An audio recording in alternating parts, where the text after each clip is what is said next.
We have a lot to discuss in today's video, including taking a look at some off-season speculation around a few teams. We're going to take a look at the Toronto Maple Leafs in an Athletic article discussing how they may handle the Mitch Marner situation, and if they do lose him to free agency, who may they target as potential replacements. Plus, we have some trade speculation around the New York Rangers and the Detroit Red Wings. Another update on Ovechkin's chase to track down Gretzky's all-time record. A bunch more signings, mostly on college players here today. A bunch more injuries as well. Patrick Waugh has spoken out about one of his players and completely ripped him apart. Plus, could head coach David Carle of the University of Denver find his way to the NHL? We'll discuss what might he be looking for and what it's going to take to pry him out of college hockey for that to happen. All that coming up next. So welcome back to another video here at Top Shelf Hockey. As I mentioned, we have lots to discuss here in today's video. Quick update, of course, the game's not over yet as I record this video. The Capitals game is still going on tonight, but Alex Ovechkin has scored yet again. He scored number 892, so he's down to 3 to break all-time Wayne Gretzky's record. That's pretty crazy. Like I said, there were still about 6 or 7 minutes left when I sat down to record, so hopefully, well, I guess we'll see if he has any more in him tonight. The next game is at home against Chicago. If he's got a hat trick in him, that would be enough to get it done. I honestly hope, for the sake of the Capitals fans, I would personally like to see him do it at home, but based on their record, it's more likely going to happen on the road, unless, like I said, he gets all 3 in the next one against the Blackhawks. But you never know. They have the Blackhawks. Their next home game after that is against Carolina again. Hard to say how this is all going to go down, but he's now got friends, family, and the NHL executives, Wayne Gretzky, everybody kind of traveling around, watching and being at all the games because he's so close. And it's pretty well, I think it's a given. It's going to happen now, to happen this season. I'm going into the year. I predicted that he would come just a couple goals shy, and it would end up breaking it at the beginning of next season, but it doesn't look like that way any longer. A bunch of updates on the signings world. A bunch more prospects get contracts, including a very interesting free agent out of Europe going to Edmonton as well. But the signings today include Utah signing 2024 third rounder Thomas Lavoie, who's a defenseman from the Quebec Major Junior Hockey League's Cape Breton Eagles. Put up 55 points in 60 games this past year, so a nice draft plus 1 season. He gets his ELC with Utah. The Calgary Flames have signed prospect Eider Suniev, who had a great college season, was certainly one of the more interesting players on that scene as well, gets a 3-year ELC. Vegas gets a signing done with a player they drafted actually 5 years ago. They signed 2020 third-round selection Jackson Hallam. Gets a 2-year ELC. Since being drafted by Vegas, the forward has put in 2 years in the USHL and played the last 3 years at the University of Michigan. Now he's ready to turn pro. The Edmonton Oilers have signed forward Josh Szymanski, who's a 6'5" left shot centerman out of Germany. Leon Draisaitl helped to recruit the 23-year-old. Certainly looks like a promising prospect. He's likely going to go and have to spend some time in the AHL, but certainly an interesting centerman. Obviously, just because he's from Germany doesn't mean he's going to be the next Leon, but obviously somebody that they're quite high on and somebody that Leon helped bring in. So we'll see what the future holds for him, but an interesting player there, and a player that actually would have a shot at making the roster next year.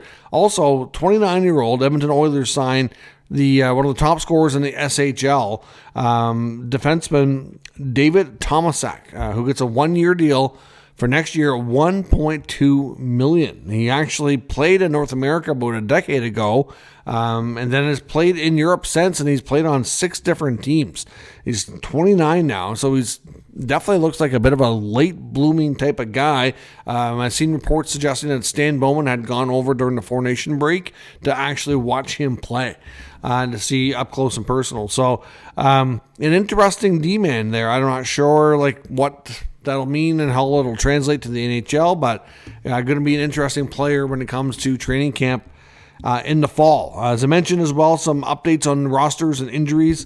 Sasha Barkov out tonight for the Panthers. The captain will miss tonight's game against the Toronto Maple Leafs. Did deal with a bit of an injury in last night's game against the Montreal Canadiens. He did come back and finish the game, but clearly something was bugging him to the point that it wasn't advisable to play tonight. Florida's next game is on Saturday against Ottawa. I'm not clear. They haven't said anything about if he'll be available for that game or if he's going to miss a little bit more time. The St. Louis Blues today have sent one of their top prospects, Dalibor Dvorsky, back to the American Hockey League. Thomas Hertl in Vegas has rejoined the team at practice, which is a good positive sign in the next direction. Obviously, still a ways from playing, but getting closer, and which is obviously quite happy and productive for the team. Ottawa is expected to get back Nick Cousins at practice tomorrow. He's still likely going to be a week and a half away from playing, but at least it seems promising that he may be able to play the last couple of games before the end of the regular season. Of course, he had a knee-on-knee collision against the Toronto Maple Leafs back just over a month ago, and was given he had to have a surgery and was given a 4 to 6 week timeline. So he's just a little bit past. I think it was 4 weeks yesterday, so like 4 weeks in a day. Like I said, he's still about a week and a half or so, but he's slightly ahead of schedule. Not a lot, but a little bit. And like I said, at least some optimism there that he can play at least maybe the last game or two to knock the rust off and hopefully get ready for hopefully playoff actions, what they're hoping for, but they are still, of course, not clinched. The odds are still very much in their favor, but of course, after another loss to the Sabres yesterday, they still have work to do to make that X next to their name on the standings, making things stressful for sure. Like they like to do that. They don't like doing anything the easy way. In Ottawa, the Avalanche today recalled goaltender Kevin Mandolese, so he's been up with the big club. The Devils are bringing up Seamus Casey, and the Habs are getting back Oliver Kapanen, who had gone and was reassigned and went over to play in Europe for a chunk of the year. Started the season there in Montreal, and now he's back. So we'll see how they deploy him and how they utilize him here down the stretch. And I think that's all for injuries. The other big thing, Islanders head coach Patrick Waugh, after their most recent loss here last night, absolutely ripped and destroyed forward Anthony Duclair, who would be the one player on the team he's got the most history with, dating back to their days while coached him in junior with the Ramparts. He basically said that, and you don't usually hear coaches being so blunt, but he said Duclair was god-awful and lucky that he was even in the lineup. I dare say that it's quite possible and likely that Duclair might be a scratch coming up. Certainly not exactly inspiring words from your head coach, and certainly not a situation you want to be in. The Islanders are looking like I think that latest loss, I think you just never know, because you go on a heater here at the end and make it interesting, but honestly, I think that might have been the nail in the coffin and screw their playoff hopes. I think the Islanders, in my opinion, the Islanders and the Red Wings I think they're out of it in the Eastern Conference playoff race. You got right now, wildcard team is Ottawa with a 5-point gap on Montreal. And then there's a small gap there with Montreal. Then the Rangers, who are playing tonight against Minnesota. Last I looked, that game was tied. So the Rangers, if they win tonight, they could tie the Habs. And the Blue Jackets are still in the mix. But I think those are, to me, the only teams really in the mix there. And obviously schedules will play a big role here down the stretch. So we'll see. Not some inspiring words from Islanders head coach Patrick Waugh. Real curious to see how things play out there. There was some speculation around, I mentioned him back, I want to say a week and a half ago, and apparently he'd gotten some attention in the Islanders online world here. I had made mention there was some information on Twitter about a potential ownership change, but like I said, I also said in that video that could not be substantiated. It was just something I came across through X here on social media, and I wanted to dig deeper into it to see if I could find any more on it, and I wasn't able to. Doesn't mean there's nothing to it, but I can't very well say that there is. So for right now, we're assuming that there's nothing pending, nothing really upcoming that way. But I know Chris Botta, who covers the Islanders, also had some suggestions here to say that the Islanders are expected to, announce or confirm what's going on with their front office and everything by no later than May the 8th is what I believe he had to say. And there is some speculation out there as well that Maple Leafs president Brendan Shanahan, who's on an expiring contract, might be heading to the Islanders. I've seen that rumor in multiple places. I know I've seen some Islanders online people talking about it. They've heard it in different circles too. So I don't know if there's anything to that. At this point, like I said, where he's on an expiring contract, barring a deep run by the Maple Leafs, which we don't know until the playoffs are over what happens there, I would think there's a decent chance that he does depart the team. He's been there a long time. and I wonder if MLSE is even going to ask themselves, do they even need that role? Could they go back to the GM to reporting directly to like Keith Pelly at MLSE as the president on that side of the things? I mean, they have a unique structure there where they're run on a board, and obviously things are changing ownership-wise with the structure there a little bit here too. So I don't know what's going to happen in Toronto, but there is still a lot of talk out there about Shanahan going to the Islanders, and it seems to be popping up in more places here. So we'll see as the year goes on if there's anything kind of to that or not. Now, of course, we've seen all kinds of top NHL prospects come out of college hockey and go to the NHL, get their contracts signed. Could we do the same and see the same with one of the top coaches as University of Denver head coach David Carle, who's still in the mix here for another national championship, but certainly somebody who's won with the University of Denver. He's got back-to-back gold on his resume for the World Juniors. He's got a terrific resume. He's still a very young coach as well. And he's got a very, very good situation with the University of Denver. So he's been extremely picky and obviously has had opportunities that he's not really pushed for or turned down to remain where he is. I know Elliot Friedman was talking about David Carle and what it might take to pry him away from the University of Denver on a radio hit on Sirius XM NHL Network Radio this morning.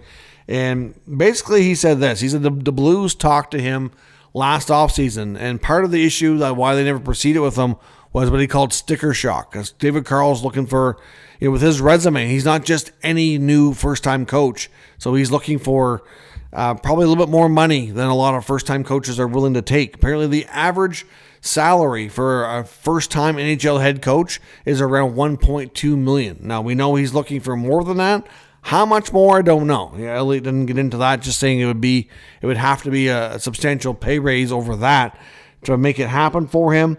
Obviously, like I said, the Blues talked to him and never went too far, and I think it was more of a case that they really liked him, but didn't want to get into that kind of contract for somebody I guess when you're a first timer, you're still looking to reprove yourself. Maybe they didn't want to go there. He mentions he expects the Blackhawks and the Flyers, who we know are teams right now with interim coaches, to expect to at least reach out and want to talk to or interview David Carle. Whether or not he decides to proceed talking to either of them, we don't know. But they will expect it to at least. And the big thing for him is he's had so much success with where he's won and where he's coached. Is he really going to have the patience for a rebuild? There's a lot of speculation that that's maybe not what he's looking for. He's going to want to get into a situation where it's going to be a short window where he feels like he can be one of the difference makers to take a team and help them win. So like a lot of the pieces are already in place. So a team like Chicago, who really stripped things down and are still a ways off, a team like Philly, who's, they're probably further ahead than Chicago in a sense, but at the same time, are they really? Philly's gone through a lot the past couple of years. Where are things at with them? I think they're a ways away from winning too, but if you look at all, a contending team isn't necessarily going to want to necessarily bring a first-time coach. It's going to be a unique situation, but whether or not his appetite for a rebuild is unsure. So, between that and wanting a hefty salary, teams may not necessarily want to go for that. So if a team wants him and they want to compensate him based on his resume and throw a big chunk of change at him, more than a lot more than a first-time coach, maybe he makes the jump. Otherwise, he really enjoys what he's got to the University of Denver and very well could stay. So we'll see how things play out there. But he will be in play, and you'll definitely hear his name in the mix for some jobs this offseason. Just a matter of where he goes. He's likely going to be able to call his own shot, given, like I said, the fact he's so young and has such a bright future and big resume already at a young age. Some speculation around the NHL, things we might see. Detroit, I want to look at them. There is a few players that were expected to not return. One would be goalie Alex Lyon. He could be an interesting free agent goaltender on the market. He's had some success later in his career here. Probably battled through a little bit of inconsistencies this year, but with the fact that they traded for Peter Mrazek, they also have Cam Talbot. Both of them are under contract for next year. Not to say that they couldn't make another goalie move, but right now they have two veterans under contract, plus Sebastian Casa, who's pretty close to being ready, I think. So, Alex Lyon, don't expect them to be back, but the latest intel from, I was reading a Max Bultman article in The Athletic, saying basically Detroit needs to be very active this offseason. Expect Steve Yzerman to be looking for some hockey trades and looking for some significant changes. They need multiple pieces, including more puck-moving defensemen, some more scoring up front, and it might not just be tinkering around with the depth pieces here. We're probably looking at Detroit being active to try to make a couple of significant hockey trades. Obviously, some speculation about whether or not Patrick Kane will return on another contract or how that's going to go. Had a really good first year. Not to say that things have been really bad this year, but he's still contributing, but not quite at the same level. So are they going to want to invest there? It's going to probably to some degree depend on what he wants and if they're willing to go there. If he'll take another 1-year deal for less money, cheap deal, maybe he stays. It's hard to say, but there's certainly some speculation over where his future lies for sure. And others, like I said, they have some other contracts that are not favorable. It's going to be tough to get out of, but they need more help at the top of the lineup for Larkin and Raymond, and they need more help on the back end for Mo Seider. Like, they got work to do there. The Yzer plan is way behind schedule, so there'll be an active team for sure this offseason. The Rangers are another team to watch. Of course, we don't know yet. They're still fighting for the wild card spot, so maybe they squeak in, maybe they don't, but it's expected, as I mentioned. I've seen Larry Brooks mention it in fourthperiod.com. has also mentioned it here recently that there's a pretty good chance they'll go to Mika Zibanejad and ask him to waive his no-move clause for a potential move this offseason to continue shaking up the core group of that players on the roster. Obviously, it's been a disappointing season, but the belief is, like I said, if they go to any of their veterans, including Zibanejad, and talk to them about waiving a no-move, they have to follow through and get a deal done. Because obviously the conversations with Jacob Trouba and how everything played out last offseason was not done well. It was a major distraction, and a lot of people feel that it had a big impact coming into this season. I wouldn't rule out a coaching change with the Rangers either, but certainly the Zibanejad trade appears to be something that is on the horizon, at least on the Rangers side. I know Elliot Friedman had mentioned, Dave Pagnotta had mentioned he believes Zibanejad, if he's approached about going to another team that's in contention and has a good chance to win, that he would probably be open to it after everything that they've been through this year. Also on The Athletic today, we also have some more updates from Leaf writers James Myrtle and Jonas Seigel looking at some options around Mitch Marner. And of course, we know Marner is going to be one of the biggest decisions out there in the hockey world going into July 1. If he makes it that far, we know that at this point, until the Leafs season is over, it's very unlikely that we're going to get a contract extension worked out between Toronto and Marner's camp. So we know that it's going to drag on likely till closer to the official free agent frenzy part of the offseason. At least that's the way things look today. We know his agent is notorious for bringing clients that far before they make a decision. So it seems like that's where things are trending right now. And this article kind of goes over the fact, if they lose Marner to free agency, who can they target as replacement?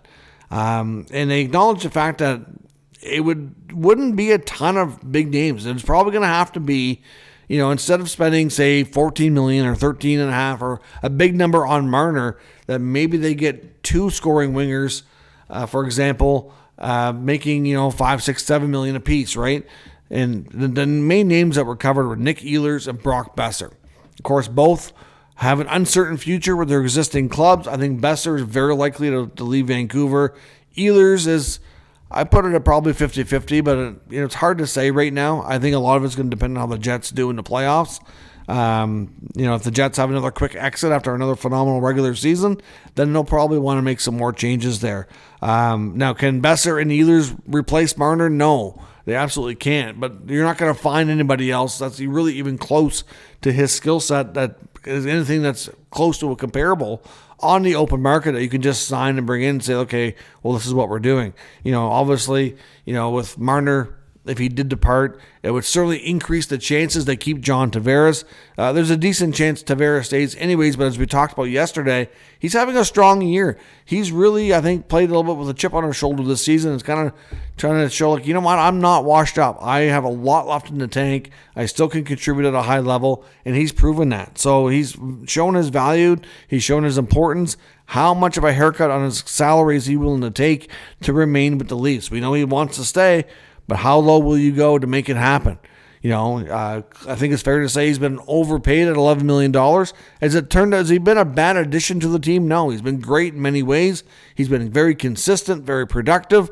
Has he been productive at an $11 million level? I don't think so, but still, you can't really complain about what he's done for that team. He's been a model of consistency, hasn't missed much time, and just continues to put up numbers when you thought maybe he'd be taking a big step back, and it hasn't happened. So, clearly he's going to want to still get paid a decent amount, but how low is he willing to go, and can I fit that number in while trying to keep Marner and make the team better? That's going to boil down to whether or not JT stays. Obviously, Marner is going to be the top priority. I can see them overpaying for Marner, if it comes down to it, to keep him. But I don't think they're going to want to do that and overpay to keep JT too. So again, hard to say. But if Marner does depart by free agency, it certainly increases the chance that they would probably pivot quickly to make sure Tavares gets signed and stays, so they don't lose him as well. But guys like Ehlers and Boeser were the main ones mentioned that would have a shot, I think, at landing in Toronto. That could make some sense. But again, they'd be a very, very different looking team, differently constructed for sure. The other girl also goes on to say maybe they don't rush out and spend a ton of money, and maybe they try to target somebody in the following year's free agent crop. But of course, you're taking a chance if those guys are even going to hit free agency, because the following year you could have a guy like Kirill Kaprizov or Kyle Connor. But are they going to re-sign with those clubs and stay? There's certainly, odds are favorable that they do, but you can't plan ahead. You don't know that, right? So if you take the chance that you're going to be able to get Kaprizov out of Minnesota, and then halfway through the year he extends and suddenly he's off the market, well, now you wasted time, waiting for a player that you can't get anyway. So I don't see them doing that. I also think they want to win at all costs here under this Matthews era, right? Matthews didn't sign a long-term deal. Is he going to want to re-up again in a few years when that contract's up? You don't know. How it's going to largely depend on where things are at with the club. Lots of questions. We don't have all the answers. But, I don't think they're going to want to waste any years and take the chance that they're worse next year. They're going to be, between trade and free agency, they would be pushing hard to try to replace Marner. But the thing is, in the trade market, now you're giving up assets. You got Marner gone, and then you've got other guys that are going to have to go out the door to make that happen. To get Matthew Nyes as an RFA. It's going to be an interesting offseason how they do in Toronto and how they proceed in looking after this. But do you see Ehlers and Boeser, or a combination of those two guys, being the most logical players in free agency that they target if they can't get Marner done and he departs as a free agent? Let me know your thoughts on that down in the comments. We'll discuss further. If you're new to the channel, make sure you subscribe and stick around. We'll keep you up to date with all the news, rumors, and analysis of all 32 NHL teams. Thanks for watching. I'll catch you next time.